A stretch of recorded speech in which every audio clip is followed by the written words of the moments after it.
सन 1947। भारत में ब्रिटिश हुकूमत के पांव अब उखड़ने लगे थे, क्योंकि अंग्रेज अब भारत में छिड़ी हुई क्रांतियों को दबाने में बिल्कुल असमर्थ थे, जिसका नतीजा यह रहा कि 200 साल की गुलामी के बाद अनगिनत क्रांतिकारियों के बलिदान से यह हिंदुस्तान 15 अगस्त 1947 को एक आज़ाद देश घोषित हुआ। पर यह आज़ादी अकेले बिल्कुल नहीं आई थी। इस देश के लिए एक गहरा घाव साथ लाई थी। उस समय भारत में शीर्ष के नेता देश से ज़्यादा देश की गद्दी के लिए बेचैन थे, और इस आपसी संघर्ष का फ़ायदा अंग्रेज भरपूर उठा रहे थे। आखिर वह गुलाम रहे देश को समृद्ध कैसे छोड़ सकते थे। 1947 में भारत आज़ाद जरूर हुआ, लेकिन 2 टुकड़ों में। एक हिस्सा तो हिंदुस्तान ही रहा, पर दूसरा एक संप्रदाय विशेष मुल्क बन गया, और यहीं से रखी गई कभी ना खत्म होने वाली नफरत की बुनियाद।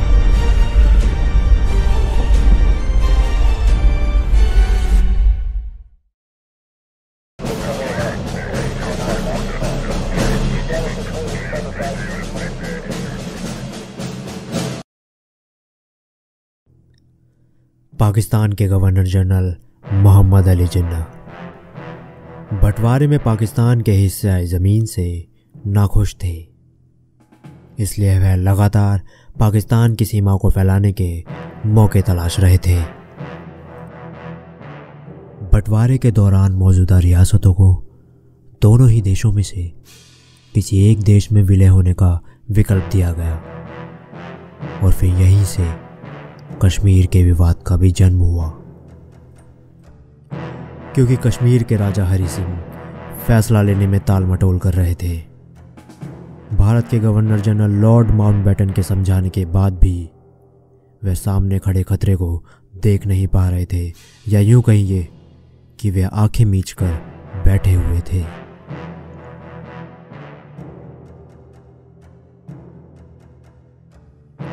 दरअसल कश्मीर के राजा हरि सिंह एक हिंदू शासक थे, पर उनकी प्रजा में 80% से भी ज़्यादा मुसलमान थे, और कश्मीर पर नजरें गड़ाने के लिए जिन्ना को इतनी वजह काफ़ी थी।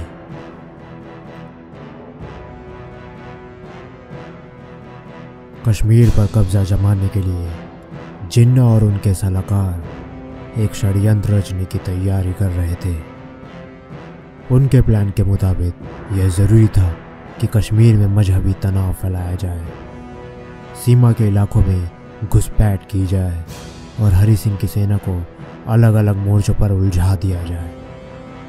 सितंबर के महीने से ही पाकिस्तान ने अपने षड्यंत्र को अंजाम देना शुरू कर दिया था।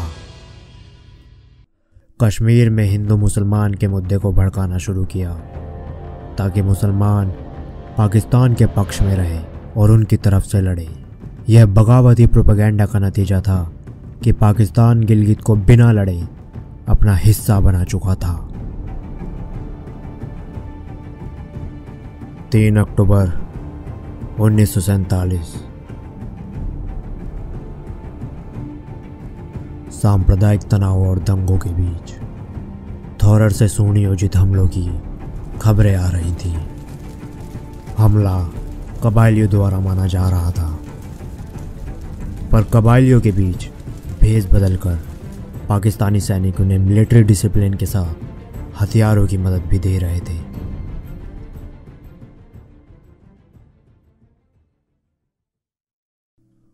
अक्टूबर 1947 एबटाबाद और इस्लामाबाद से लगभग 10,000 पठानों के 2 लश्कर कश्मीर में दाखिल हो चुके थे। मुजफ्फराबाद में तैनात कश्मीरी स्टेट फोर्स की पलटन के साथ भी वही हुआ जो गिलगित में हुआ था। मुसलमान सैनिक अपने गैर मुसलमान साथियों और अफसरों को मारकर कबायलियों से जा मिले। अगले दिन यानी 23 अक्टूबर दोमल में तैनात 1 स्टेट फोर्स बटालियन पर अचानक ताबड़तोड़ हमला हुआ।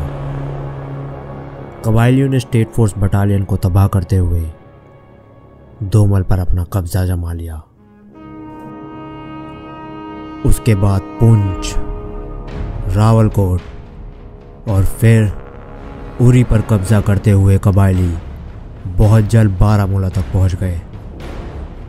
बारामूला में स्टेट फोर्स ने कुछ हद तक पठानों का सामना ज़रूर किया, लेकिन दुश्मन का पलड़ा ज़्यादा भारी था और कबायलियों ने बारामूला पर भी अपना कब्जा कर लिया। पर इस समृद्ध शहर की चकाचौंध देखकर वह हैरान रह गए और अगले 3 दिनों तक बस लूटपाट, कत्लेआम और आगजनी करते रहे। बारामूला में कबायलियों ने इतना सामान लूटा कि उसे रखने के लिए उनके पास जगह ही नहीं बची। वह श्रीनगर पर जल्द से जल्द चढ़ाई के इरादे को भूलकर लूटे हुए सामान को लेकर घर वापस लौटने लगे और बस उनकी इसी गलती ने पाकिस्तान के हसीन ख्वाब को चकनाचूर कर दिया।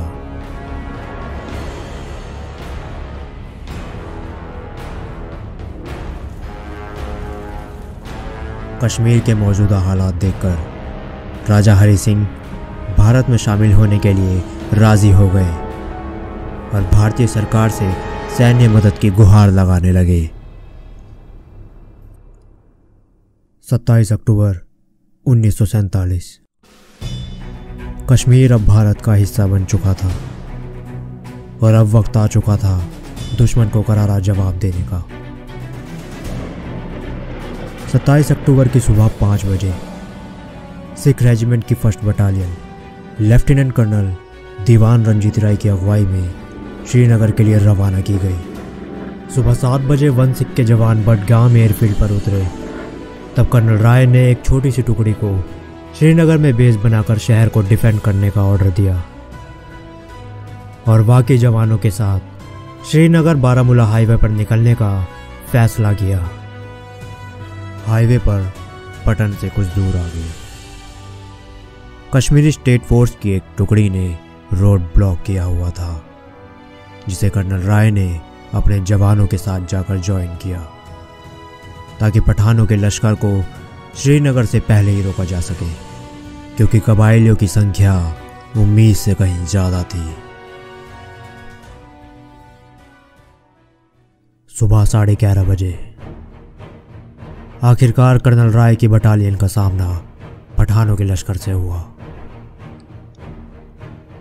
दोनों तरफ से संख्या में इतना अंतर था कि इस मुठभेड़ का नतीजा कोई भी चौंकाने वाला बिल्कुल नहीं सोच रहा था। पर अब दुश्मन का सामना भारतीय सेना के जवानों से था। दोनों तरफ से घमासान गोलीबारी हुई। दुश्मन की इतनी ज़्यादा तादाद होने के बाद भी वह रोड ब्लॉक को तोड़ नहीं पाए। उल्टा इस लड़ाई में कबायली अपने इतने आदमी खो चुके थे कि उन्हें पीछे हटने पर मजबूर होना पड़ा और भारतीय सेना के जवानों ने अपने शौर्य का परिचय दिया।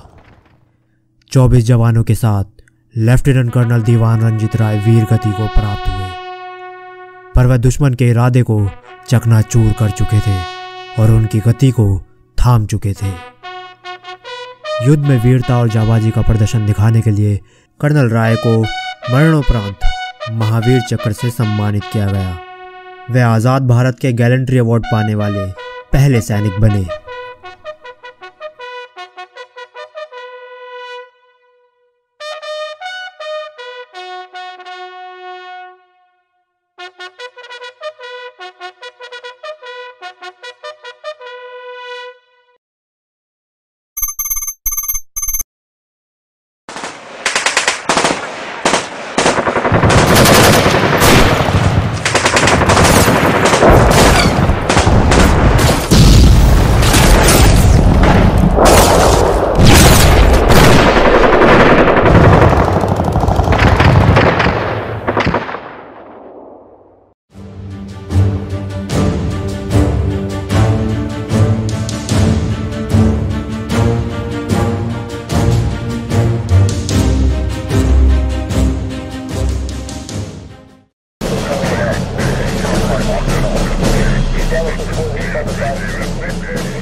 कर्नल राय की शहादत और वन सिख की बहादुरी कश्मीर के लिए वरदान साबित हुई, क्योंकि कबायली जिस तेज़ी से आगे बढ़ रहे थे उन्हें रोक पाना मुश्किल लग रहा था।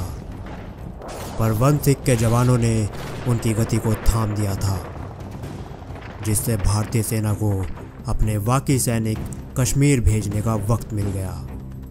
वरना जिस गति से ये घुसपैठिए आगे बढ़ रहे थे, श्रीनगर इनसे सिर्फ 3 घंटे दूर था।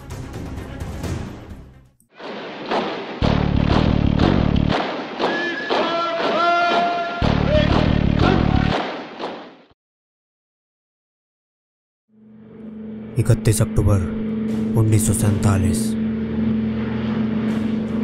इंडियन आर्मी की 161st इन्फेंट्री ब्रिगेड कश्मीर पहुंचने के लिए दिल्ली से रवाना हो चुकी थी, जिसे कमांड कर रहे थे ब्रिगेडियर LP सेन, और साथ ही साथ 1 कुमाऊं, 4 कुमाऊं और 1 पंजाब की बटालियन भी श्रीनगर उतर चुकी थी। 2 नवंबर की सुबह ब्रिगेड हेडक्वार्टर में आर्मी इंटेलिजेंस द्वारा एक खबर आई, जिसके तहत लगभग 1000 आक्रमणकारी बडगाम के आसपास इकट्ठा होकर एयरफील्ड पर हमला करने की फिराक में हैं। दरअसल हमलावर कबायली अब हाईवे से श्रीनगर पर चढ़ाई नहीं कर सकते थे, क्योंकि उनके बीच 1 सिख हाईवे पर तैनात थी। इसलिए कबायलियों के कमांडरों ने दूसरी तरकीब लगाना शुरू कर दिया। कबायली 1 सिख पर हल्की गोलीबारी करके उन्हें उलझाए रख रहे थे, पर उनमें से आधे टुकड़ियों में बंटकर गुलमर्ग के रास्ते होते हुए बडगाम पहुंच गए, ताकि एयरफील्ड पर कब्जा करने के बाद श्रीनगर पर चढ़ाई कर सकें।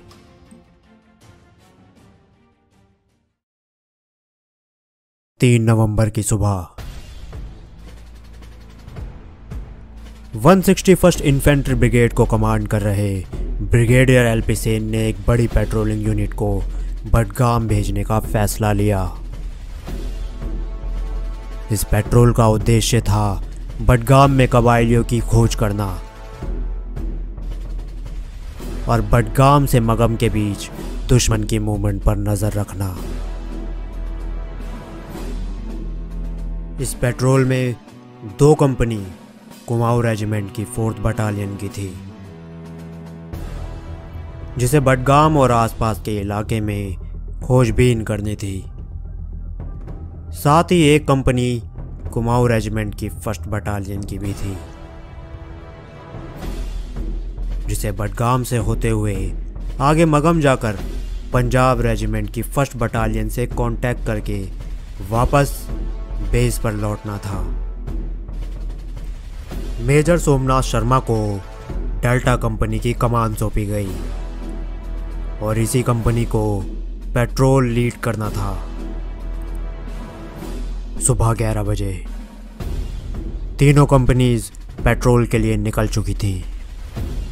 डेल्टा कंपनी के मुताबिक इस समय तक स्थिति बिल्कुल सामान्य थी। बडगाम पहुंचने के बाद 1 कुमाऊं मगम के लिए निकल चुकी थी और 4th कुमाऊं की दोनों कंपनियों ने बडगाम में खोजबीन शुरू कर दी थी।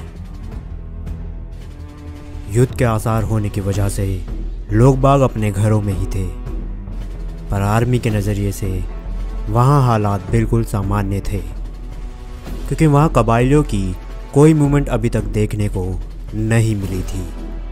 बडगाम के सामान्य हालात को देखते हुए मेजर शर्मा को हेडक्वार्टर से ये संदेश मिला कि वह एक कंपनी को वहाँ से बेस के लिए वापस रवाना कर दे, पर खुद अगले 1 घंटे तक पोजीशन को होल्ड करके रखें और उसके बाद अपनी कंपनी के साथ वापस बेस लौट आएं। दोपहर 2 बजे मेजर सोमनाथ शर्मा ने एक कंपनी को बेस के लिए रवाना कर दिया था, क्योंकि अभी तक वहाँ दुश्मन की कोई हलचल नहीं थी। पर अब मेजर शर्मा की डेल्टा कंपनी वहाँ अकेली थी। उन्होंने बडगाम के पास एक हल्के ऊंचे टीले पर अपना डेरा डाला, ताकि किसी भी तरह की मूवमेंट को आसानी से देखा जा सके। दोपहर के लगभग 2:30 बजे गांव की ओर से अचानक डेल्टा कंपनी पर मोर्टार से हमला होने लगा। कंपनी के जवान एकदम सतर्क हो गए, पर मेजर शर्मा ने गांव की ओर फायर ना करने और कंपनी को डिफेंसिव पोजीशन में आने का ऑर्डर दिया। गांव की ओर फायर करने से आम लोगों की जान जाने का ज़्यादा खतरा था। इस समय तक स्थिति को संभाला जा सकता था, पर थोड़ी देर बाद बडगाम के पास जंगल से घात लगाकर गोलीबारी होने लगी। दुश्मन पेड़ के पीछे और बेहद चालाकी से हमला कर रहा था। आर्मी इंटेलिजेंस की खुफिया खबर बिल्कुल सही साबित हुई।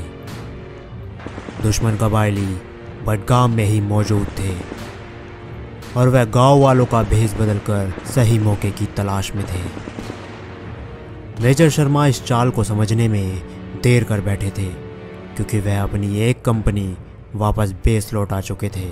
मेजर शर्मा अब ऐसी स्थिति में थे कि अगर अब वह यहाँ से पीछे हटे तो दुश्मन एयरफील्ड को कैप्चर कर लेगा और इंडियन आर्मी का श्रीनगर पहुंचना बेहद मुश्किल हो जाएगा।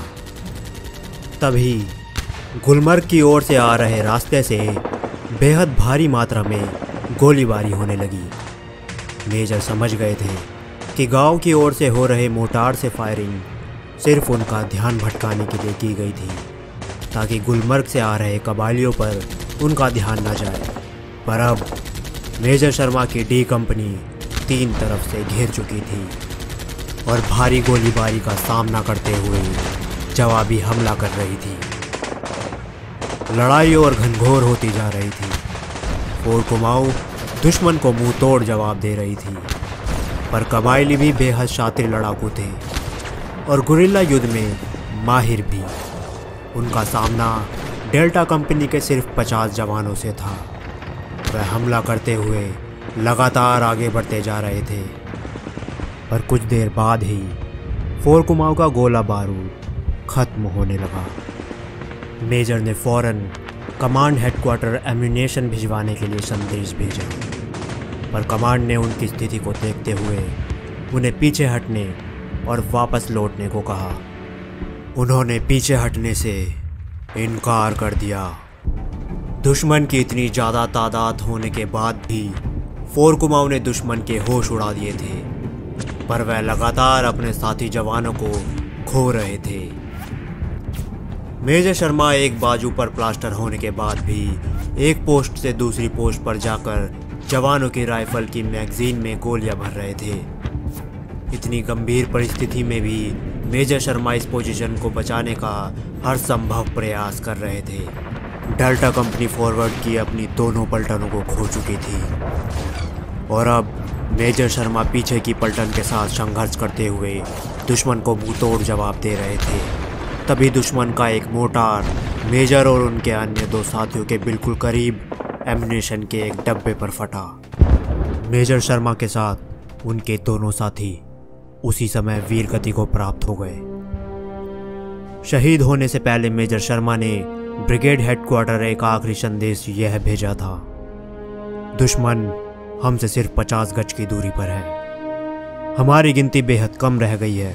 हम भयंकर गोलीबारी का सामना कर रहे हैं, फिर भी हम 1 इंच भी पीछे नहीं हटेंगे और आखिरी सैनिक आखिरी गोली तक लड़ेंगे। डेल्टा कंपनी को भारी नुकसान पहुंचा। मेजर शर्मा सहित 20 से ज़्यादा सैनिक वीरगति को प्राप्त हुए और 26 जवान गंभीर रूप से जख्मी थे। रीइंफोर्समेंट पहुंचने तक दुश्मन स्वाभाविक रूप से बडगाम कब्जा चुके थे, पर वह ज़्यादा देर इस बढ़त को बनाकर नहीं रख पाए, क्योंकि उनके 200 सैनिक मारे जा चुके थे। 100 के लगभग गंभीर रूप से घायल थे, जिनमें उनका पाकिस्तानी कमांडर भी शामिल था। ऐसी स्थिति में वह एयरफील्ड पर हमला करने की सोच भी नहीं सकते थे। उल्टा रीइंफोर्समेंट पहुंचने पर वह बडगाम छोड़कर गुलमर्ग भाग गए। मेजर सोमनाथ शर्मा द्वारा विपरीत परिस्थितियों में बहादुरी का परिचय और 7 के मुकाबले 1 जवान लड़ने वाली स्थिति में भी आखिरी सैनिक और आखिरी गोली तक लड़ने के असाधारण शौर्य और साहस के लिए मरणोपरांत उन्हें भारत के सर्वोच्च सैनिक वीरता पुरस्कार परमवीर चक्र से सम्मानित किया गया। वह परमवीर चक्र पाने वाले आज़ाद भारत के पहले सैनिक थे, जो सभी वीरता पुरस्कारों में सर्वोच्च है।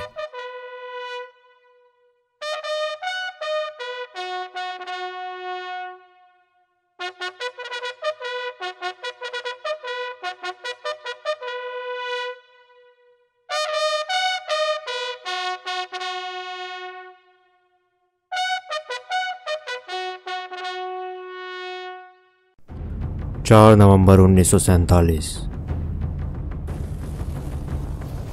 दुश्मन बडगाम कैप्चर कर चुका था, पर अगले ही दिन वन पंजाब ने दुश्मन को खदेड़ते हुए बडगाम रिकैप्चर कर लिया और 3 नवंबर को युद्ध में शहीद हुए जवानों के शवों को भी बरामद कर लिया गया। मेजर सोमनाथ शर्मा का शव भी उसमें शामिल था। भारतीय सेना पाकिस्तान की चाल को हर मोर्चे पर नाकाम कर रही थी और कबायलियों के हमले से श्रीनगर को डिफेंड कर रही थी, पर अब हमला करने की बारी हिंदुस्तान की थी।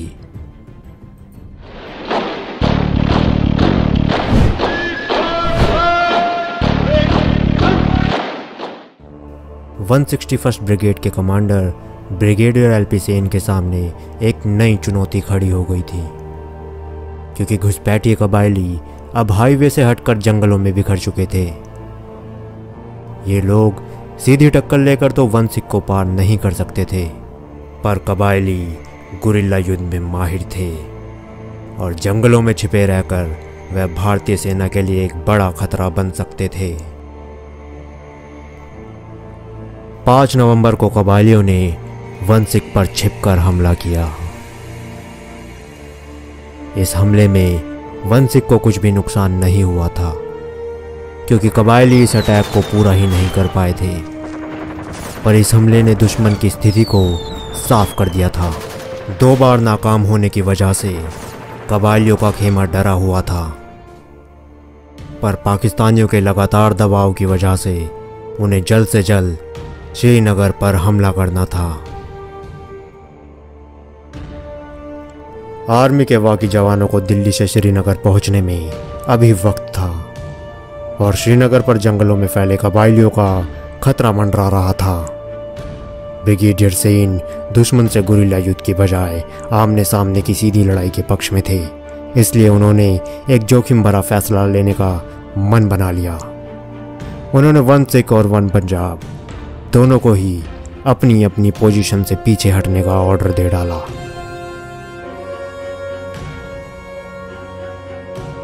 उनके इस कदम ने आर्मी के बड़े अफसरों को हैरान और परेशान कर डाला। उनके इस फैसले के लिए उन्हें न सिर्फ जवाब तलब होना पड़ा, बल्कि कड़ी निंदाओं का सामना भी करना पड़ा। श्रीनगर में बैठे कश्मीरी नेता इस फैसले से इतना डर गए कि उन्होंने प्रधानमंत्री जवाहरलाल नेहरू को चिट्ठी लिखकर ब्रिगेडियर एलपी सेन को घाटी में सेना की कमान से हटाने की मांग तक कर डाली। पर अब इस सब के लिए वक्त निकल चुका था, क्योंकि ऑर्डर्स के अनुसार वन सिख पटन से पीछे हटकर शालाटैंग में अपनी पोजीशन संभाल चुकी थी। 6 नवंबर को 7 लाइट कैवलरी की 2 बख्तरबंद गाड़ियां राइफल इन्फेंट्री ट्रूप्स के साथ जम्मू से श्रीनगर 161st ब्रिगेड हेडक्वार्टर पहुंच चुकी थी। इतनी निंदाओं और विपरीत परिस्थितियों के बीच ब्रिगेडियर सेन के लिए यह एक बेहद ही अच्छी खबर थी।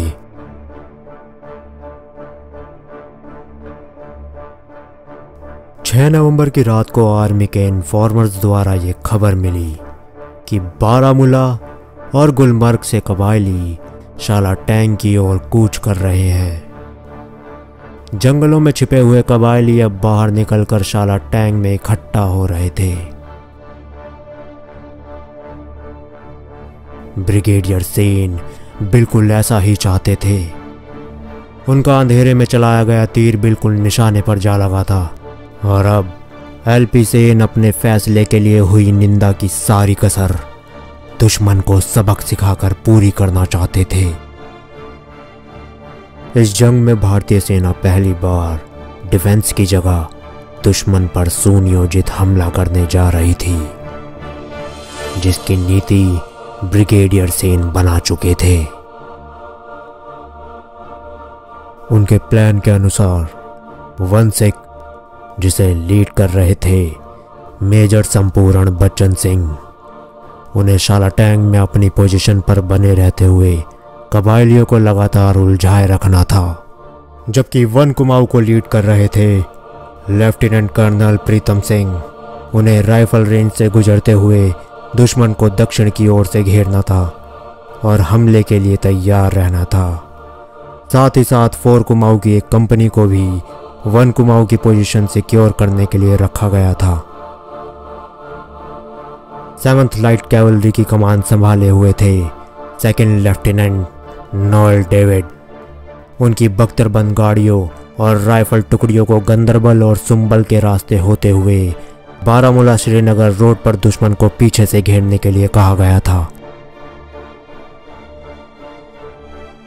दोपहर होते होते गुलमर्ग और बारामूला से काफी कबायली ट्रकों में भर भर कर शालाटैंग पहुंच गए। दरअसल इतनी ज़्यादा मूवमेंट इसलिए हो रही थी क्योंकि कबायली श्रीनगर पर तेज और बड़े हमले को अंजाम देने की फिराक में थे। 7 नवंबर को लगभग 3000 कबायली शालाटैंग में आकर इकट्ठा हो गए थे और बिल्कुल बारामूला की तरह श्रीनगर में भी नरसंहार की तैयारी कर रहे थे।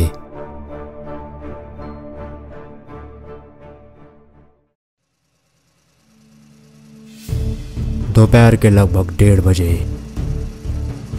7th लाइट कैवलरी दुश्मन को पीछे से घेरते हुए अपनी पोजीशन संभाल चुकी थी।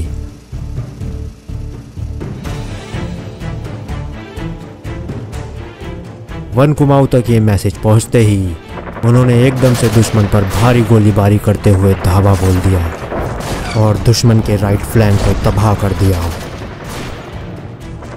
उनके वार से दुश्मन अभी संभला भी नहीं था कि 7th लाइट कैवलरी ने भी ताबड़तोड़ हमला शुरू कर दिया।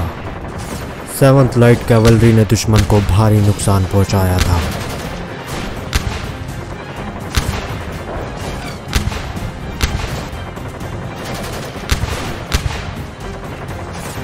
थोड़ी देर बाद 1 सिख बटालियन भी युद्ध के मैदान में खुलकर कूद पड़ी और दुश्मन पर कहर बरपाने लगी। 3 दिशाओं से हमले होने के कारण कबायली इस पूरी लड़ाई में संभल ही नहीं पाए। दुश्मन खेमे में भगदड़ मची हुई थी और रही सही कसर फोर कुमाऊं की कंपनी ने पूरी कर दी थी।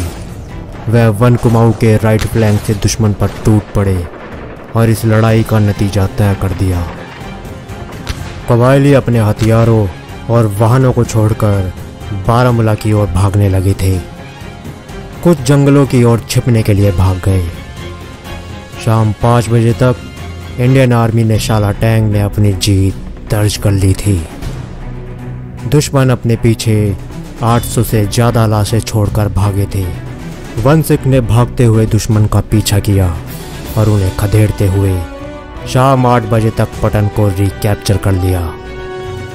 शालाटैंग से पटन तक के रास्ते में 146 लाशें और मिली, पर ब्रिगेडियर सेन ने उन्हें सिर्फ यहीं नहीं छोड़ा। बारामूला के जंगलों में छिपे हुए कबायलियों को एयरफोर्स की मदद से निपटा दिया गया और अगले ही दिन भारतीय सेना ने बारामूला को भी कैप्चर कर लिया। एयरफोर्स के एक्शन ने बचे कुचे घुसपैठियों को पाकिस्तान की ओर भागने के लिए मजबूर कर दिया और 13 नवंबर तक भारतीय सेना ने उरी में भी तिरंगा लहरा दिया। 7 नवंबर को हुई शालाटैंग की लड़ाई में इंडियन आर्म फोर्सेस ने श्रीनगर के ऊपर मंडरा रहे पाकिस्तानी खतरे को हमेशा के लिए ख़त्म कर दिया। इसमें सबसे अहम किरदार ब्रिगेडियर एलपी सेन का रहा, जिन्होंने परिस्थितियों के विपरीत जाकर एक बेहद जोखिम भरा फैसला लेने का साहस दिखाया। फिर चाहे उन्हें कड़ी निंदाओं का सामना ही क्यों न करना पड़ा हो, पर उनके एक डिसीजन ने घाटी की किस्मत को सदियों के लिए बदल दिया।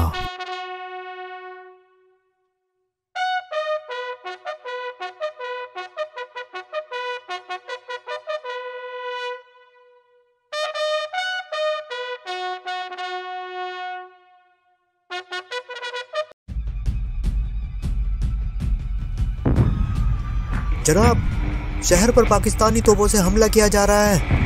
कबायलियों के हमले भी लगातार बढ़ रहे हैं। हमें सप्लाई और सपोर्ट की सख्त जरूरत है। जनाब, जनाब।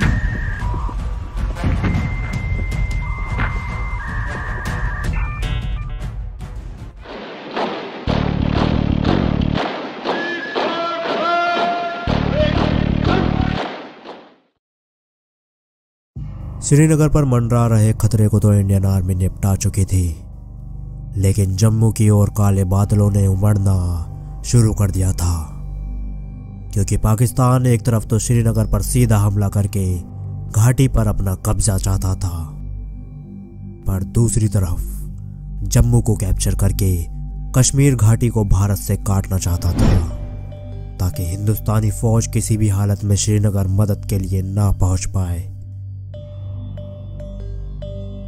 बंटवारे के बाद लोगों का इस पार से उस पार शरण लेना जारी था,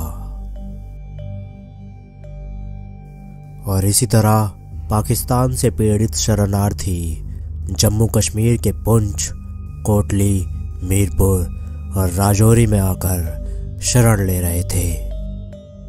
पर बदकिस्मती उनका पीछा करते करते यहां तक भी पहुंच गई, क्योंकि पुंछ, कोटली और मीरपुर पर कबायलियों ने बड़े और घातक हमले करने शुरू कर दिए थे।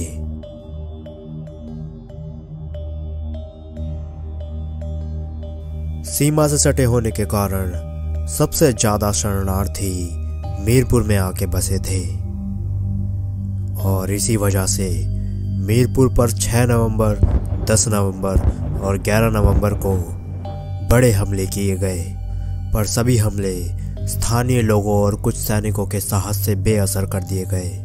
मीरपुर की सुरक्षा के लिए महाराजा की सेना के 800 सैनिक तैनात थे, पर उनमें से लगभग आधे सैनिक दुश्मनों से धर्म समान होने की वजह से कबायलियों में जा मिले। 21 नवंबर के दिन मीरपुर के पुलिस थाने में मौजूद एकमात्र वायरलेस में अचानक खराबी आ गई, जिसके कारण उनका जम्मू कश्मीर की मौजूदा सत्ता से रेडियो संपर्क टूट गया। मौके का फायदा उठाते हुए पाकिस्तानी सेना ने शहर पर पूर्वी दिशा की ओर से आक्रमण शुरू कर दिया। 7 कबायली रात में शहर के अंदर घुस पाने में कामयाब हो गए थे, पर मीरपुर के आत्मघाती टुकड़ी ने 5 कबायलियों को मार गिराया। 2 भागने में कामयाब हो गए। हालांकि मीरपुर के रक्षक मुसीबत को टाल चुके थे।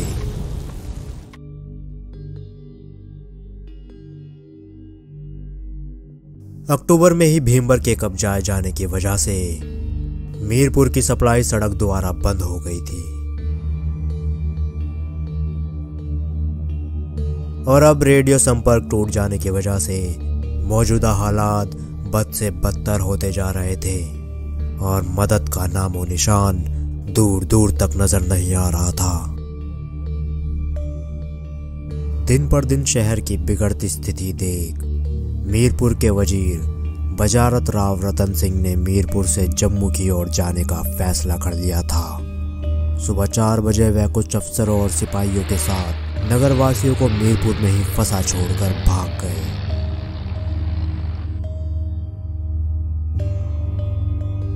इस घटना ने मीरपुर की रक्षा में तैनात सिपाहियों का मनोबल तोड़ दिया, जिस वजह से कुछ सिपाही चौकियां छोड़कर भागने लगे थे।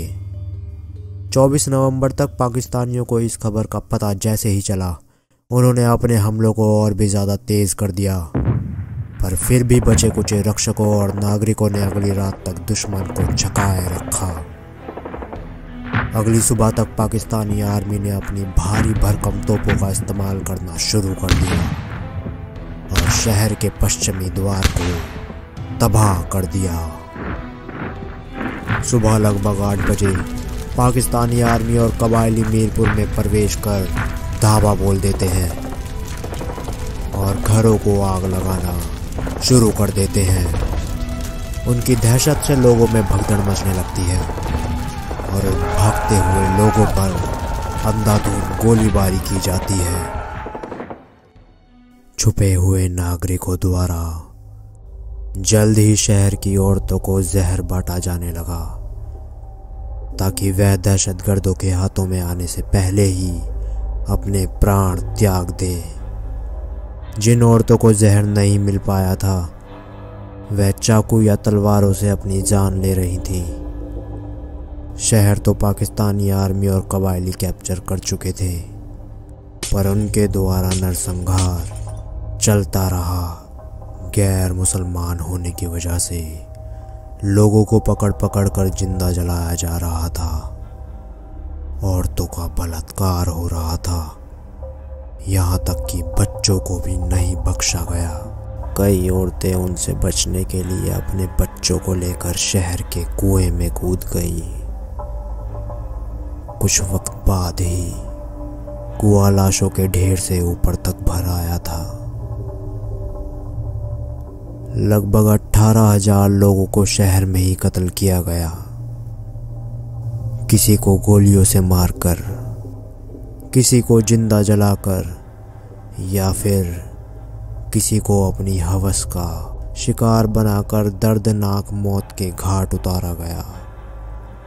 लगभग 5,000 लोग, जिनमें से ज़्यादातर औरतें और बच्चे थे, उन्हें बंदी बनाकर अली बेग गुरुद्वारा साहिब भेज दिया गया, जिसे बंदी शिविर यानी कंसंट्रेशन कैंप में तब्दील कर दिया गया था।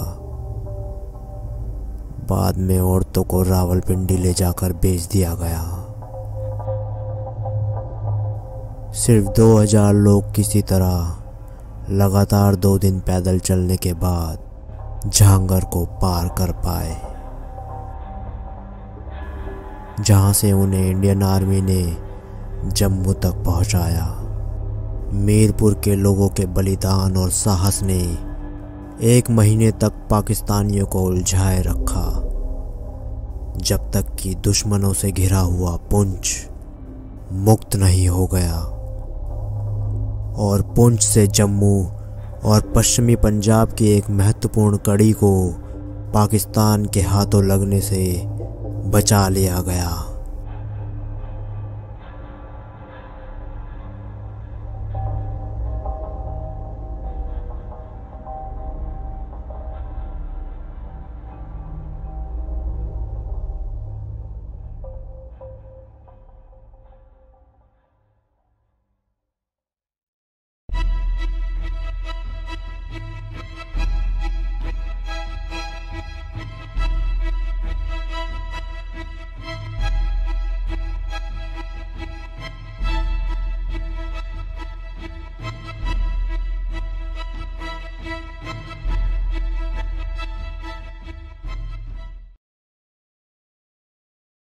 दिसंबर का महीना शुरू हो गया था।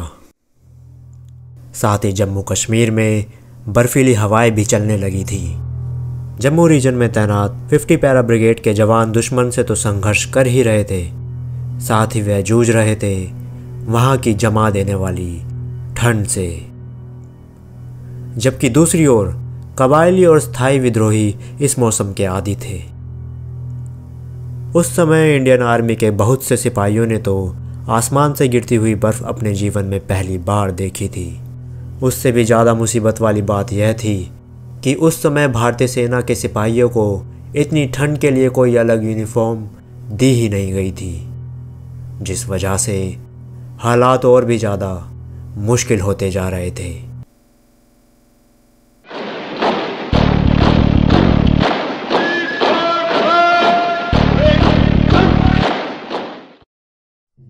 पच्चीस दिसंबर 1947 को लगभग 1 महीने के संघर्ष के बाद मीरपुर ढह चुका था। मीरपुर के कब्जाए जाने के बाद अब पाकिस्तान की निगाहें झांगर पर थी।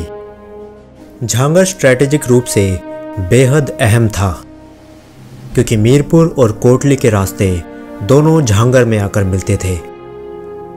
यानी मीरपुर और कोटली के बीच कनेक्शन बनाने के लिए झांगर से होकर ही गुजरा जा सकता था, उसके अलावा और कोई रास्ता नहीं था। इसलिए पाकिस्तान के लिए झांगर को कैप्चर करना बेहद ज़रूरी था। दूसरी तरफ भारतीय सेना के लिए भी यह ज़रूरी था, क्योंकि झांगर पर दुश्मनों का कब्जा होना यानी मीरपुर और कोटली से हाथ धोना। इसलिए आसमान से बरसती हुई बर्फ और जमा देने वाली ठंड में भी 50 पैरा ब्रिगेड के जवान झांगर में तैनात थे। दिसंबर के बीच तक तो सब कुछ ठीक ही चल रहा था, लेकिन फिर 23 दिसंबर की रात को दुश्मनों ने झांगर को घेर लिया और अगले ही दिन यानी 24 दिसंबर की सुबह सुबह लगभग 2000 हमलावरों ने झांगर पर हमला बोल दिया। हमला बेहद ज़बरदस्त था। 50 पैरा ब्रिगेड की टुकड़ी को झांगर से पीछे हटकर नौशेरा लौटना पड़ा और झांगर दुश्मन के कब्जे में था। इस जीत से पाकिस्तानी हमलावर इतने प्रोत्साहित हो गए थे कि उन्होंने अगले ही दिन यानी 25 दिसंबर को नौशेरा पर हमला कर दिया। लेकिन नौशेरा में ब्रिगेडियर उस्मान के अंडर 50 पैरा ब्रिगेड बिल्कुल तैयार बैठी थी और उन्होंने इस हमले को बिल्कुल बेअसर कर दिया। दुश्मन हमलावरों को तो वापस पीछे खदेड़ दिया गया था, लेकिन झांगर अब 50 पैरा ब्रिगेड के अंडर नहीं था और भारतीय सेना के लिए यह बेहद ज़रूरी था कि झांगर जैसे स्ट्रेटेजिक पॉइंट को जल्द से जल्द कैप्चर किया जा सके और कैप्चर हो रखे शहरों को ठीक से डिफेंड किया जा सके। इसलिए जम्मू एंड कश्मीर डिवीज़न से ब्रिगेडियर उस्मान को और भी ज़्यादा सेना और सामान भेजा गया। उन्हें नियमित रूप से खुफिया जानकारी और गोला बारूद भेजा गया ताकि वह दुश्मन को करारा जवाब दे सके। ब्रिगेडियर उस्मान झांगर के विड्रॉल से काफ़ी निराश थे, इसलिए उन्होंने यह कसम खाई थी कि जब तक वह झांगर को दोबारा कैप्चर नहीं कर लेंगे तब तक वह बिस्तर पर नहीं सोएंगे। लेकिन झांगर फिलहाल पाकिस्तानियों के अंडर था और अब वह मीरपुर से झांगर, कोटली और पुंछ तक के रोड का इस्तेमाल बेखौफ होकर कर रहे थे। खुफिया जानकारी के मुताबिक दुश्मन अपनी ताकत लगातार बढ़ा रहा था। उस रीजन में दुश्मन की तादाद लगभग 2000 से बढ़कर 6000 हो गई थी और यह लगातार बढ़ती चली जा रही थी।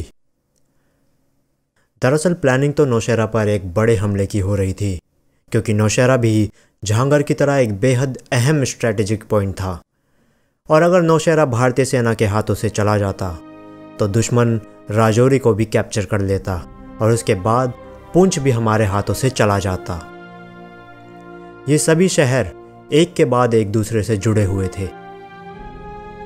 ब्रिगेडियर उस्मान को पूरा जनवरी तो छापामारी और दुश्मन की मूवमेंट पता लगाने में निकल गया था, लेकिन फिर जनवरी के एंड में एक खुफिया खबर से यह पता लगा कि दुश्मन की फ़ौज बेहद बड़ी संख्या में कोट, पथराड़ी और उपारला डांडेसर में आकर जमा हो रही है।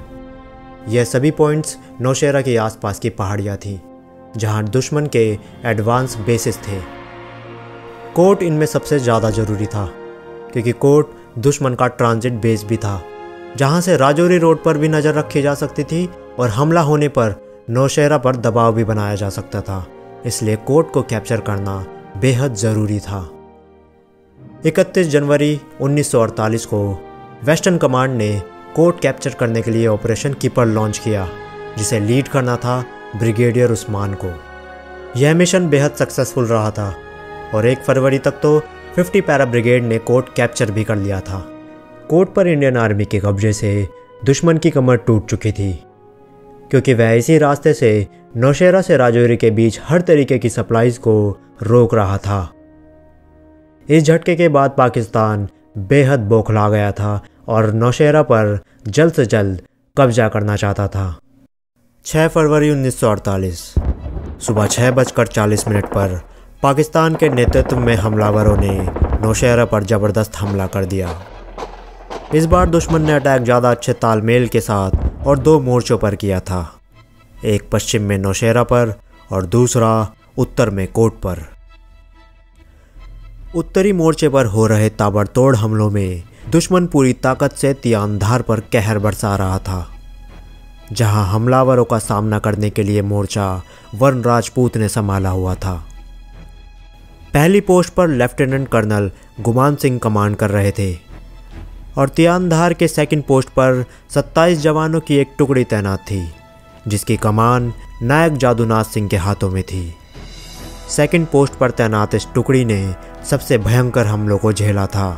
सर्दियों की सुबह में सेकंड पोस्ट पर तैनात जवान सफ़ेद बर्फ पर देख पा रहे थे कि काले काले धब्बे उनकी ओर बढ़े चले आ रहे हैं। थोड़ी देर बाद उनकी तादाद सैकड़ों में बदल गई और वह लगातार बढ़ते ही जा रही थी। दरअसल ये दुश्मन के हमले की पहली लहर थी। नायक जादूनाथ सिंह ने उनका स्वागत गोलियों से किया और जवानों ने दुश्मन पर धावा बोल दिया। 27 जवानों के मुकाबले 150 से भी अधिक हमलावर थे, इसलिए मुकाबला कहीं से भी बराबरी का तो बिल्कुल नहीं था। लेकिन नायक जादूनाथ की टुकड़ी ने दुश्मन को करारा जवाब दिया था और न सिर्फ उन्होंने अपनी पोस्ट को डिफेंड किया बल्कि हमले की पहली लहर को बिल्कुल बेअसर कर दिया था। हमलावरों की इस पहली लहर को भारी कैजुअलिटीज़ का सामना करना पड़ा था, जिस वजह से वह मैदान छोड़कर भाग गए थे। और इस बीच वन राजपूत की इस टुकड़ी को घायलों की मरहम पट्टी करने का वक्त मिल गया था। लेकिन थोड़ी ही देर बाद हमला फिर से शुरू हो गया था। इस बार हमलावर थोड़ी ज़्यादा तादाद के साथ लौटे थे। यह हमले की दूसरी लहर थी। दुश्मन के ताबड़तोड़ गोलीबारी और मोर्टारों का जवाब नायक जादूनाथ और उनके जवान दिलेरी से दे रहे थे।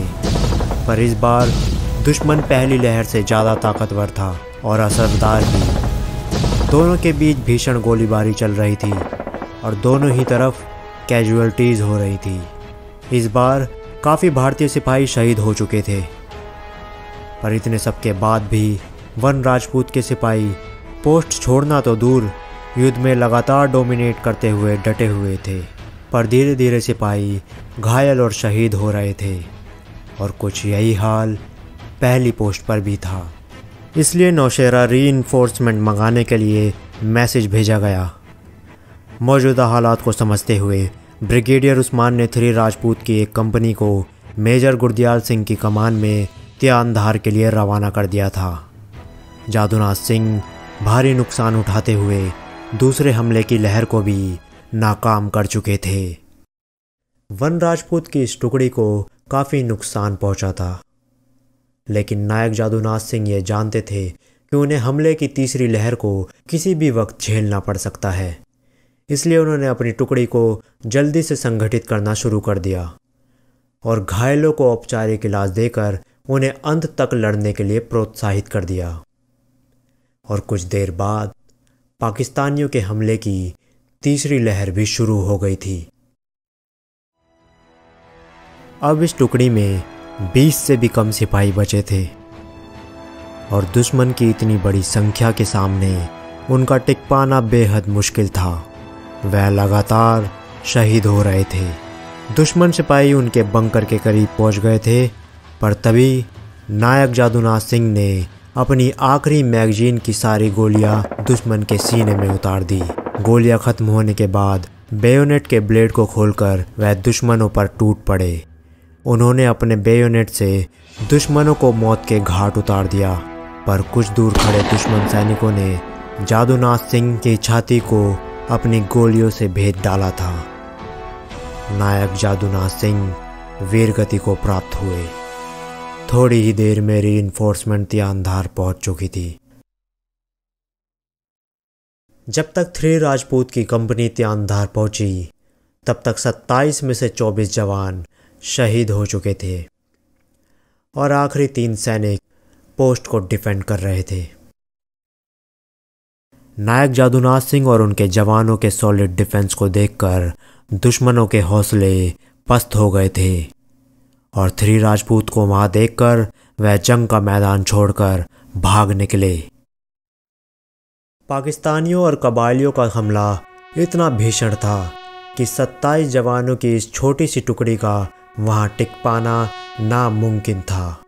लेकिन नायक जादूनाथ सिंह और उनके जवानों ने इसे मुमकिन कर दिखाया था और अंत तक भी दुश्मन पोस्ट कैप्चर नहीं कर पाया था। नायक जादूनाथ सिंह के शानदार नेतृत्व, अद्वितीय वीरता और असाधारण साहस के लिए उन्हें परमवीर चक्र से सम्मानित किया गया।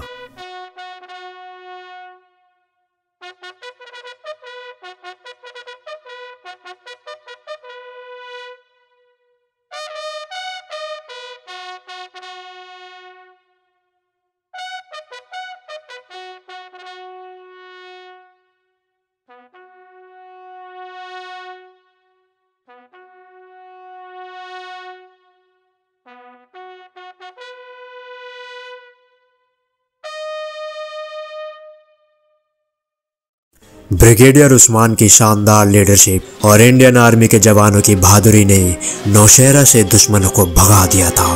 पाकिस्तान का हमला नाकाम हो चुका था, जिससे बौखलाकर पाकिस्तान ने ब्रिगेडियर उस्मान के सर पर 50,000 तक का इनाम रख दिया था। नौशहरा में उस्मान की शानदार जीत से उनका नाम नौशहरा का शेर पड़ गया था। पर इस सब से परे ब्रिगेडियर उस्मान कसम खाए बैठे थे कि जब तक वह जहांगीर को वापस नहीं जीत लेंगे वह तब तक बिस्तर पर नहीं सोएंगे। और शायद वह बिस्तर पर सोने के लिए बेहद बेताब होते जा रहे थे, क्योंकि नौशहरा की जंग को जीतने के तुरंत बाद ही उन्होंने जहांगीर पर हमले की योजना बनाना शुरू कर दिया था, जिसका नाम ऑपरेशन विजय रखा गया।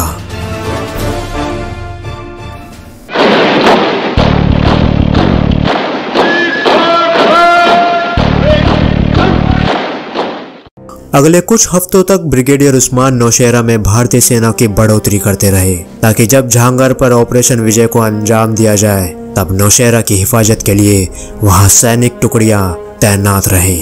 इसलिए 19वीं ब्रिगेड को नौशहरा में तैनात कर दिया गया था। वैसे दुश्मन को भी जहांगीर पर हमले की भनक लग चुकी थी, इसलिए उसने जहांगीर में अपनी स्थिति मजबूत करने के लिए अपने सिपाहियों और कबायलियों को इकट्ठा करना शुरू कर दिया था।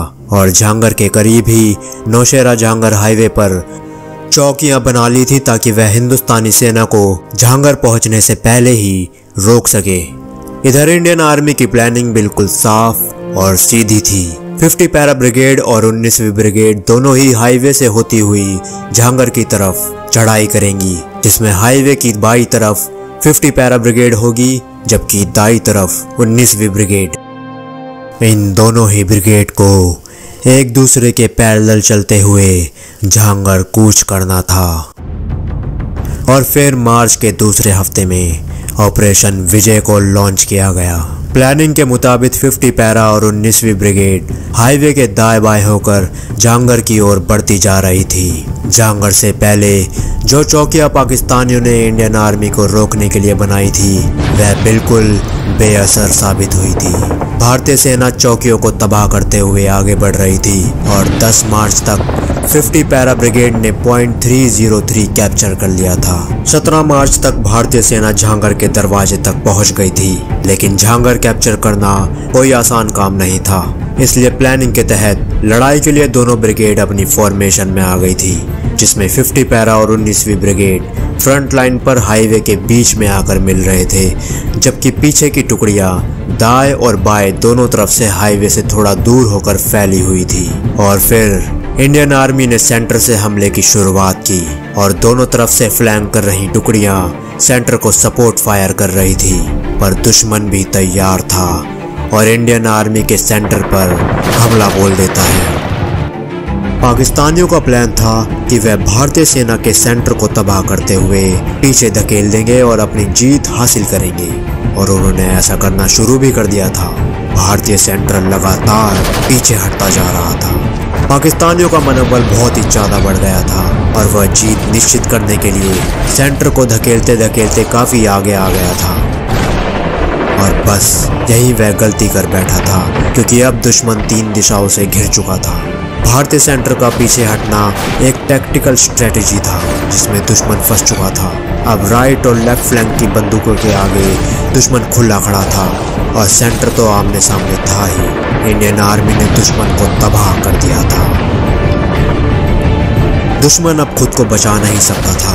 वापस पीछे हटने पर भी बचने की कोई गारंटी नहीं थी।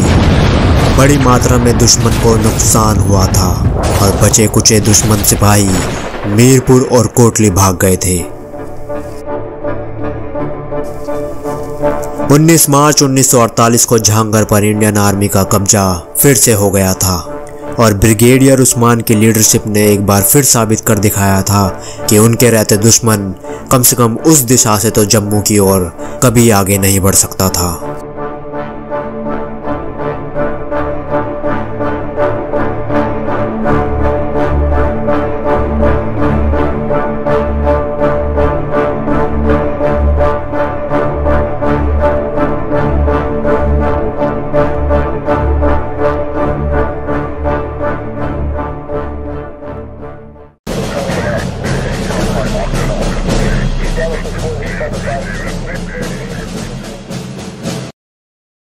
आप सभी को यह तो पता ही होगा कि जनवरी की 15 तारीख को आर्मी डे सेलिब्रेट किया जाता है।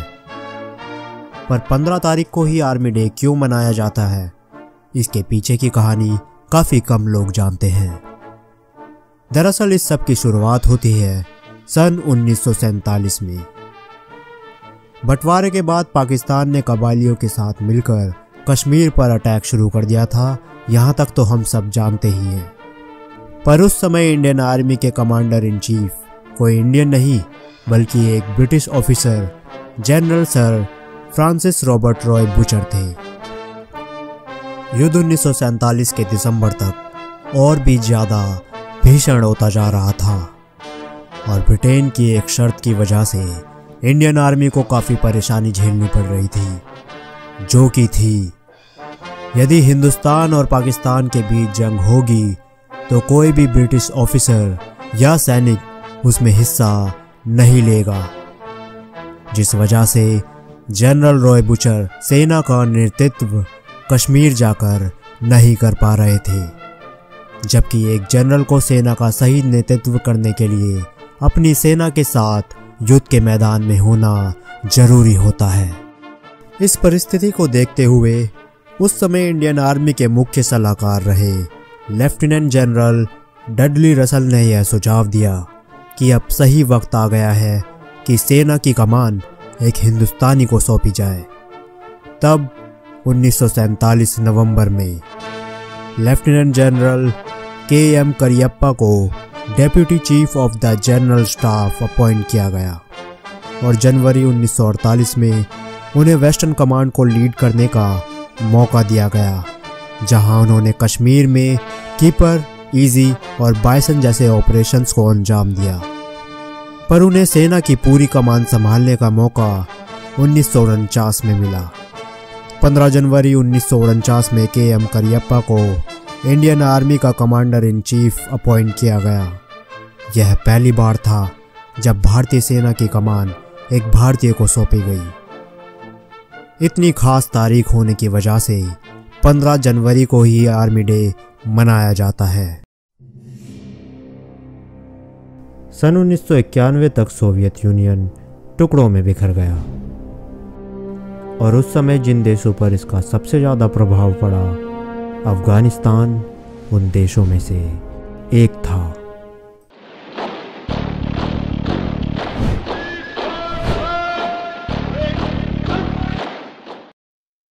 दरअसल अफगानिस्तान में 1989 से ही सिविल वॉर चल रही थी, जो इस्लामिक मुजाहिदीनों और वहाँ की सरकार के बीच थी।